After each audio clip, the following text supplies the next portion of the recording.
A continuación, la presentación va a estar a cargo del doctor Rafael Radi. El doctor Radi lo hemos conocido mucho últimamente a raíz de, bueno, la situación sanitaria que estamos viviendo y su rol de coordinador del grupo del GACH, del Grupo Honorario Asesor del Poder Ejecutivo en la materia.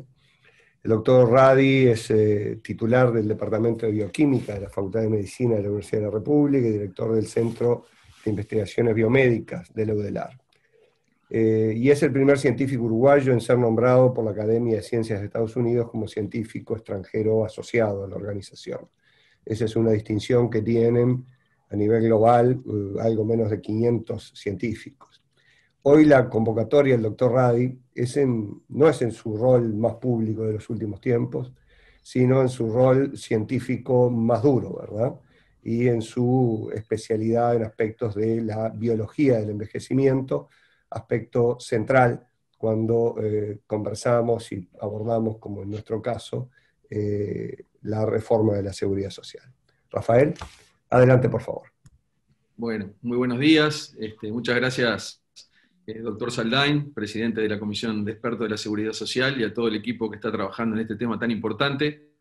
Es un gusto participar en esta actividad e incorporar la dimensión científica al fenómeno de envejecimiento. Justo antes de ingresar hablábamos con el doctor Saldain y el equipo de que esta dimensión incorporada ahora en Uruguay realmente actualiza un fenómeno que está ocurriendo desde hace ya algunas décadas en países centrales, donde indudablemente las proyecciones de lo que es el impacto del aumento de la expectativa de vida, la expectativa de salud en los sistemas previsionales, tienen necesariamente que estar acoplados a fuertes iniciativas científicas que permitan justamente lograr que el envejecimiento se acompañe de salud y de esa forma, algo que también tocó recién el rector de la universidad, no todos los estratos sociales envejecen de la misma forma, no todos los estratos sociales tienen la misma expectativa de vida y expectativa de salud, y entonces todas esas dimensiones hay que incorporarlas con un componente biológico y médico indudable. Así que creo que esta es una oportunidad como país para empezar a repensar este asunto, incorporando las dimensiones científicas en forma permanente. Y sobre eso mismo voy a hablar al final unos minutos. Entonces, voy a compartir pantalla en mi presentación. La presentación tiene una cantidad de elementos técnicos, sobre los que no voy a ahondar, pero sí quisiera tocar sobre algunos pocos temas que en el área de envejecimiento humano están puestos arriba de la mesa. Entonces el título de la conferencia es Biología del Envejecimiento, Salud y Longevidad, y desde el inicio quiero plantear que por un lado está el envejecimiento saludable y luego está también la patología asociada al envejecimiento, y en esta situación de expansión de la expectativa de vida que estamos transitando en el siglo XX y XXI, es muy importante conceptualizar el hecho de que el aumento de la expectativa de vida debe ir acompañada de un aumento de la expectativa de salud, de forma que el gap eventual que se pueda crear entre ambos sea el más pequeño posible. Entonces, empiezo mostrando una imagen que está muy cercana a las áreas de investigación que trabajamos en la Universidad de la República, que tiene que ver con fenómenos de envejecimiento y fenómenos en particular del envejecimiento cerebral, que es un tema que nos preocupa mucho porque es uno de los órganos más afectados a partir de los 60, 65 años, y simplemente se ve claramente que a nivel del transcurso de la vida empiezan a aparecer cambios a nivel molecular, celular, tisular y funcionales que pueden determinar desde alteraciones leves, como el deterioro cognitivo mínimo, que son las expresiones más iniciales del envejecimiento cerebral en personas por encima de 55 años, hasta las formas más graves que tienen que ver con patología neurodegenerativa y la demencia. Parte del trabajo de la investigación en el área tiene que ver en entender cuáles son los fenómenos que tienen un sustrato genético y que también tienen un sustrato ambiental que empujan esta trayectoria de envejecimiento cerebral que puede ser saludable o no saludable y conducir a patología neurodegenerativa con el enorme impacto que tiene sobre el sistema sanitario y obviamente de seguridad social. Entonces, parte de los dilemas que se están investigando a nivel del planeta y de hecho Estados Unidos, luego Europa y ahora América Latina están tratando de impulsar iniciativas llamadas Brain Initiative, las iniciativas del cerebro, para justamente entender cómo el fenómeno de envejecimiento está impactando en estos cambios, en este órgano absolutamente central. Situación que obviamente no ocurría cuando la expectativa de vida estaba en el entorno de 40 a 50 años, lo que ocurría en el siglo XIX. Entonces este fenómeno del envejecimiento cerebral y su impacto es un fenómeno relativamente reciente del último siglo. Se ha avanzado muchísimo acerca de cuáles son los sellos o los indicadores del envejecimiento. Acá hay un trabajo paradigmático del grupo de Carlos López Otín, que plantea, y es un trabajo muy citado en la literatura, sobre los sellos del envejecimiento, y solo para mostrar que a nivel de la biología y de las ciencias biomédicas y la de medicina, estamos logrando identificar rutas, procesos que están directamente involucrados en el envejecimiento, que a su vez están interconectados entre ellos. Acá, por ejemplo, en este círculo hay 9 dimensiones que van desde la inestabilidad génica, por un lado, el acortamiento de los telómeros, a otros asuntos que tienen que ver con estudios que realizamos en Uruguay, como disfunción mitocondrial, que son los organelos que generan energía en la célula, pérdida de la función de las proteínas, senescencia. Es decir, estamos empezando a identificar estos fenómenos de envejecimiento que son complejos y que son multidimensionales, empezando a generar análisis discretos de rutas y procesos que están afectados, y a través de ese entendimiento, eventualmente empezar a generar intervenciones que tienen que ver con cambio del estilo de vida, lo que nosotros en medicina llamamos higiénico-dietéticas, ejercicio físico, alimentación, sueño, evitar la exposición a tóxicos ambientales, como también intervenciones farmacológicas, nutracéuticas y eventualmente en el futuro intervenciones que pueden tener que ver con la modificación de las respuestas genómicas. Entonces, este entendimiento a nivel molecular, celular, de los tejidos, fisiológico, nos está permitiendo, por un lado, la expansión de la expectativa de vida, pero también poder acompañar esa expansión de la expectativa de vida con una expansión de la expectativa de salud. Por eso acá abajo, en el pie de la figura, dice intervenciones que podrían extender la expectativa de salud. Acá no estamos hablando de lifespan, sino de health span.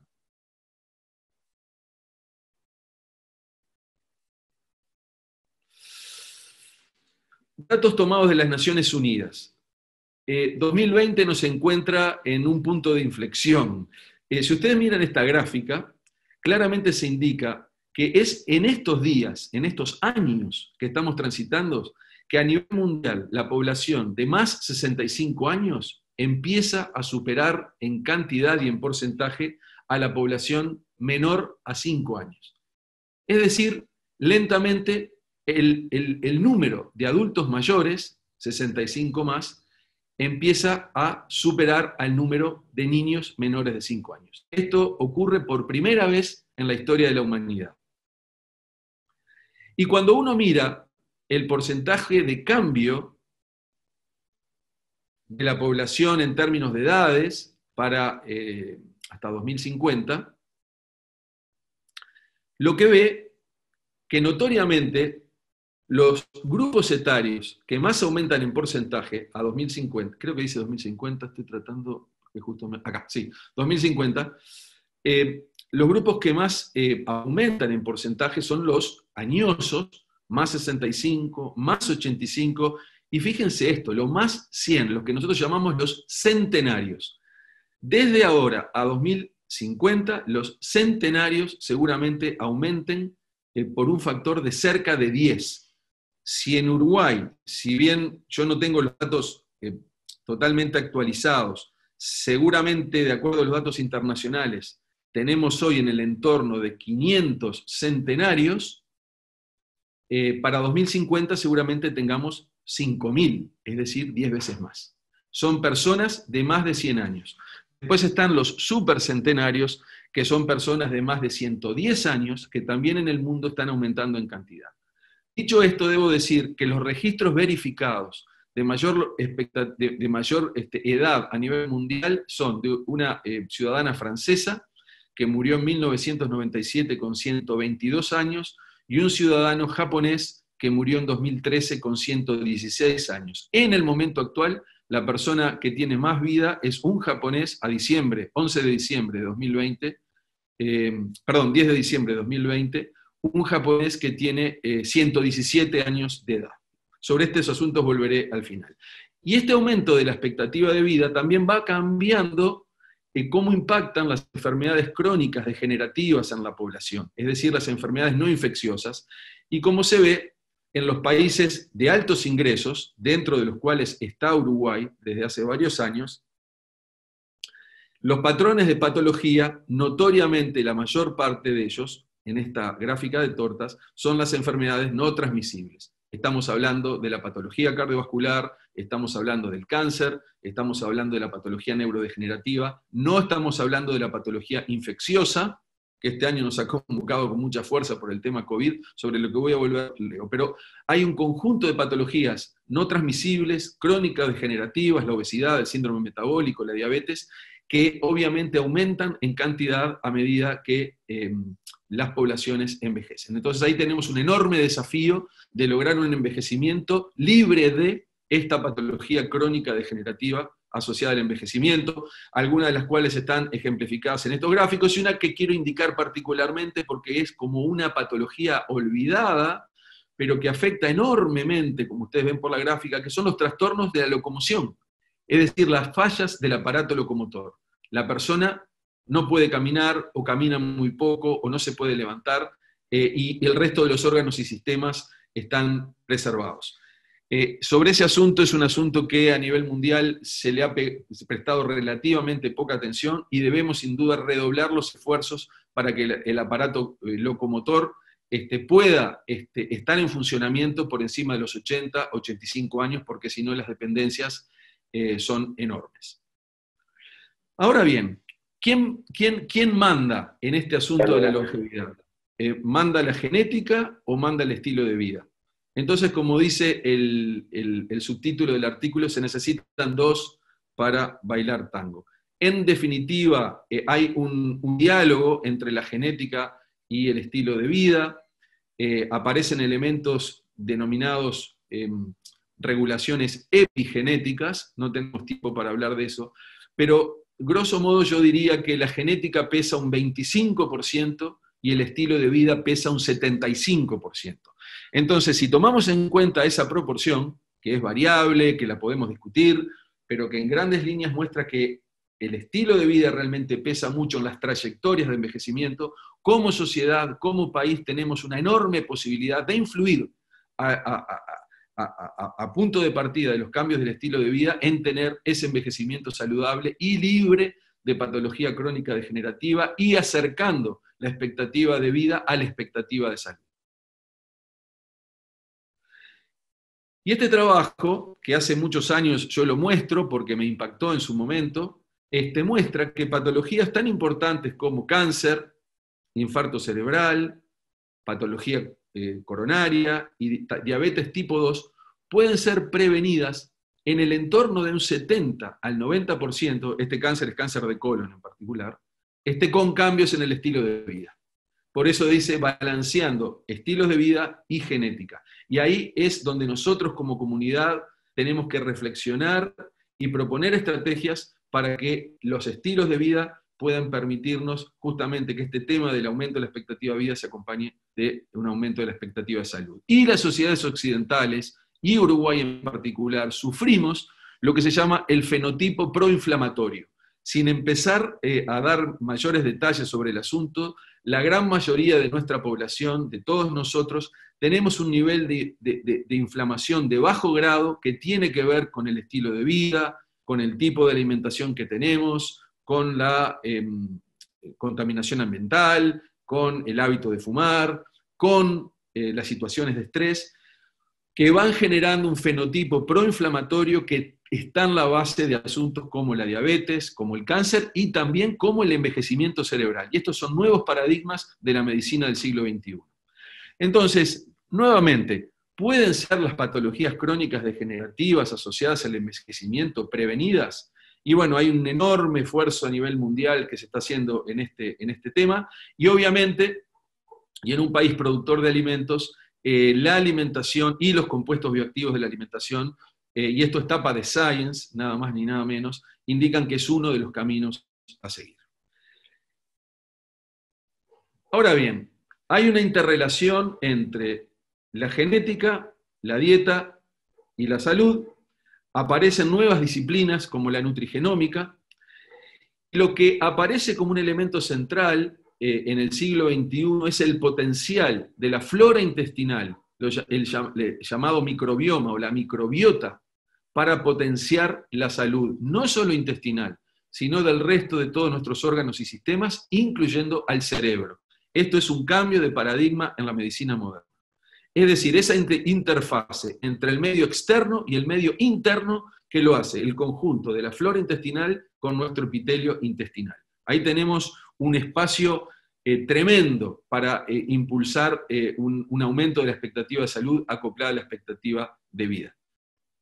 Entonces aparecen interrelaciones entre alimentación, nuestra genética, la microbiota intestinal, es decir, ahora ya no es solo un tema del medio exterior y nuestra genética, sino que aparece todo lo que es la flora, que puede ser modificada a lo largo de la vida, de hecho es modificada a lo largo de la vida, y eso también tiene que ver con nuestras propias respuestas en el envejecimiento a las infecciones, un tema que de cara a lo que ha sido la epidemia y pandemia COVID-19 ha tomado una fuerza tremendo. Es decir, durante el proceso de envejecimiento existe el fenómeno llamado inmunosenescencia, es decir, nuestro sistema inmune responde menos, y hay formas de incidir en ese proceso para que la respuesta inmune del viejo sea más potente.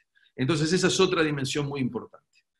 Y ustedes ven que este es un trabajo de Science Translational Medicine, la revista o una de las revistas top en el mundo, que plantean transformando la medicina con el microbioma y empieza a hablar que en la próxima década, estamos hablando 2020-2030, empiezan a haber seguramente intervenciones que modulen nuestro microbioma y que generen terapias de precisión para lograr justamente ese efecto de aumento de expectativa de salud acoplada a la expectativa de vida.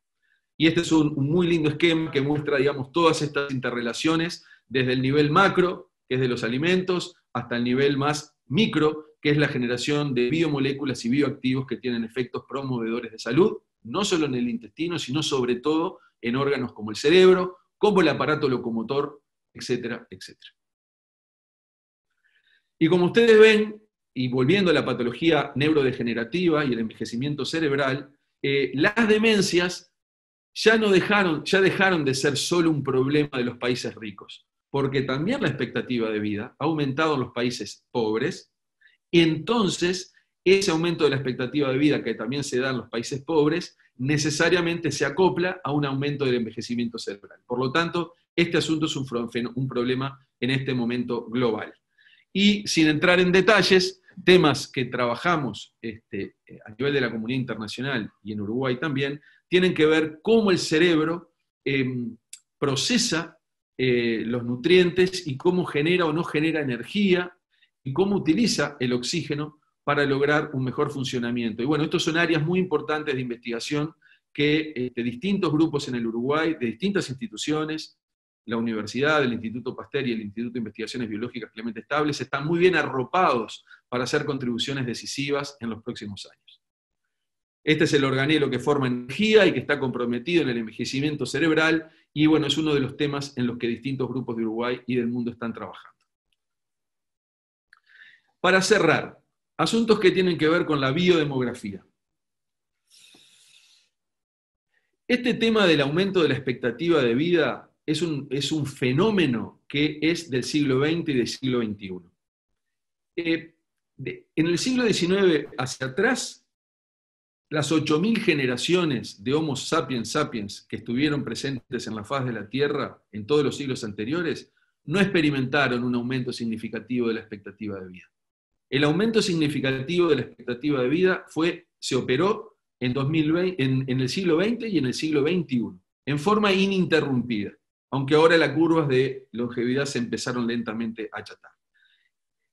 Las razones de plasticidad que han determinado el aumento de la expectativa de vida son varias, entre ellas la potabilización del agua, la aparición de los antibióticos, la mejoría de las formas de alimentación y otras.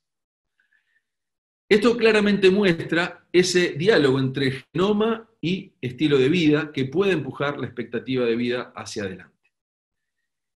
Si uno mira curvas de longevidad, y no voy a entrar en ningún detalle, pero lo que se marca acá en el eje de las Y del panel A es la posibilidad de muerte en función de la edad. Entonces, para los cazadores recolectores, que es la curva negra de arriba, los niños chiquitos de los cazadores recolectores tenían una gran probabilidad de morirse en el primer año de vida, más del 10%, cerca del 20 o 30%. A medida que uno avanza en la vida, esa posibilidad de morirse baja, entre los 20 y los 40 años se estabiliza para los cazadores recolectores y luego la posibilidad de morirse aumenta muchísimo. Si uno mira las curvas de abajo, ¿qué van mostrando esas curvas que van cayendo, cayendo, cayendo? Bueno, es lo que le pasó a las poblaciones en Japón desde 1950 a 2010, en intervalos de cada 10 años. Es decir, cada vez hay menos chance de morirse a todas las edades. Obviamente, luego, a medida que nos movemos hacia la derecha del eje de las X, la expectativa sigue aumentando. Y uno puede comparar distintos países. También puede entrar el Uruguay acá, que tiene un comportamiento similar. Es interesante porque en este trabajo además comparan primates, que son algunos modelos de primates no humanos que permiten estudiar el envejecimiento cerebral, aunque en realidad los modelos primates no humanos tienen una expectativa de vida del entorno de 35 a 40 años, con lo cual los modelos son diferentes. Y naturalmente hay muchas dificultades desde el punto de vista experimental. Finalmente, ¿hay una evidencia para el límite máximo de vida? Muy discutido en la literatura. Ustedes vieron, les comenté al comienzo de la charla, el reporte verificado de la persona más longeva que existió en el planeta fue Jeanne Calment, una francesa que murió en 1997 a los 122 años. Y no hay reportes de personas que hayan vivido más que eso desde ese año. Entonces acá los biodemógrafos se dividen básicamente en dos corrientes. Los que piensan que hay un límite duro en la expectativa de vida, máxima expectativa de vida, que no se va a poder superar, y otros que consideran que hay plasticidad y que esto eventualmente se puede expandir a punto de partida de las nuevas intervenciones nutricionales, farmacéuticas, genéticas que la medicina del siglo XXI estaba brindando. Esto es campo abierto, no tenemos la respuesta final, yo tengo mis propias opiniones que no voy a avanzar en esta charla. Entonces, a partir de ese trabajo se lanzaron una cantidad de discusiones. Por ejemplo, muchas posibles trayectorias, quizás no una sola. Discutamos la evidencia sobre la máxima longevidad humana. ¿Realmente tenemos evidencia de que hay un límite? Esto ha generado realmente una revolución a nivel de la biodemografía y, como digo, es un tema que está abierto. Y en este concepto dinámico de proceso, salud, enfermedad, donde hablamos de envejecimiento saludable, hablamos de patología asociada al envejecimiento, es donde nosotros nos debemos posicionar en nuestra reflexión y en nuestras propuestas, desde el lado científico y desde el lado sanitario, y que terminan impactando en las proyecciones de la seguridad social. Algunas gráficas que compartimos con la biodemógrafa Adela Pellegrino, miembro de la Academia de Ciencias hace unos años. Ustedes ven que yo tengo resaltado 2017, pero ahora voy a resaltar 2020 a 2025. Estos son datos extraídos del Instituto Nacional de Estadística. ¿Cómo nos vamos? ¿Cuáles son las proyecciones? Que seguramente el grupo de expertos de seguridad social lo tienen mucho más actualizado que esta diapo. Pero para 2025, los hombres uruguayos en promedio van a vivir cerca de 75 años y medio. En 2020, viven 74 años y medio. Quiere decir que en este quinquenio, de 2020 a 2025, ya la expectativa de vida se va a aumentar en un año, para el caso de los hombres. Y para el caso de las mujeres, que tienen una expectativa de vida casi 5 a 6 años mayor que los hombres, y es interesante pensar que Jean Clements murió a los 122 y el japonés Yamakura murió a los 116, o sea que eso se parece mantener. Las mujeres uruguayas tienen una expectativa de vida hoy en el entorno de 81 años, y cuando termine este quinquenio, más cerca a los 82. O sea que en tiempo real, año a año, estamos experimentando un aumento de la expectativa de vida de la población uruguaya, que para el año 2050 será 80 años para los hombres, la proyección, y 85 años y fracción para las mujeres. Ese es el tamaño del desafío. Entonces, para terminar, pensar que las ciencias médicas, las ciencias biológicas, las ciencias de la biodemografía están trabajando muy intensamente, que entendemos mucho más de las bases biológicas, bioquímicas, genéticas del proceso de envejecimiento, y que como país tenemos una oportunidad enorme de acoplar los esfuerzos en la seguridad social, a los esfuerzos a nivel del sistema de salud y a los esfuerzos a nivel científico para entender mejor cómo nuestra población envejece y para acoplar expectativa de vida a expectativa de salud. Bueno, sin más, agradezco la atención.